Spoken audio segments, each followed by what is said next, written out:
ಮಾಡಿದ್ದೀವಿ. Candidate name ಕೊಟ್ಟಾದ್ಮೇಲೆ ಓದ್ಕೊಂಡು ಬರ್ತಾರೆ, ವೋಟಿಂಗನ್ನು ಮಾಡ್ತಾ ಬರ್ತಾರೆ. ಅಲ್ಲಿ ಆಮೇಲೆ ವೋಟಿಂಗ್ ಆದಮೇಲೆ ಇಲ್ಲಿ ಕ್ಲೋಸ್ ಅಂತ ಬರ್ತದೆ. ಕ್ಲೋಸ್ ಅಂತ ಬಂದಾದಮೇಲೆ ನೆಕ್ಸ್ಟ್ ಏನಾಗ್ತದೆ ಅಂತಂದರೆ ಅದು ಬ್ಯಾಲೆಟ್ ಪೇಪರ್, ನಿಮ್ಗೆ ಎಷ್ಟು OTP ಇದ್ದಾವೆ ಏನು ಅನ್ನೋದು ನಿಮಗೆಲ್ಲ.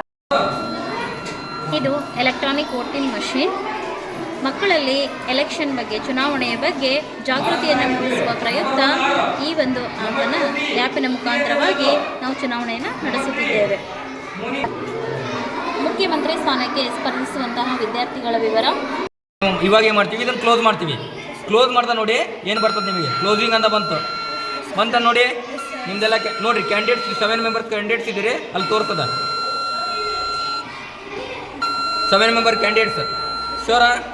Next another one total voting 78 ಆಗ್ಯಾವು, 78. ನೆಕ್ಸ್ಟ್ ಅನದರ್ ಒನ್ ಇವಾಗ ಕ್ಲಿಯರ್ ಆಯ್ತು. ಇವಾಗ ಕ್ಲೋಸ್ ಆದಮೇಲೆ ನಾವು ನೆಕ್ಸ್ಟ್ ಏನು ಮಾಡ್ತೀವಿ ಅಂದರೆ ರಿಸಲ್ಟ್ ಅನೌನ್ಸ್ಮೆಂಟ್ ಮಾಡ್ತೀವಿ. ಸರ್ ರಿಸಲ್ಟ್ ಬರ್ಕೊಳ್ರಿ, ರಿಸಲ್ಟ್ ಅನೌನ್ಸ್ಮೆಂಟ್ ಮಾಡ್ಕೊತೀವಿ. ರಿಸಲ್ಟ್ ಅನೌನ್ಸ್ಮೆಂಟ್ ಈಗ ಬಂತು.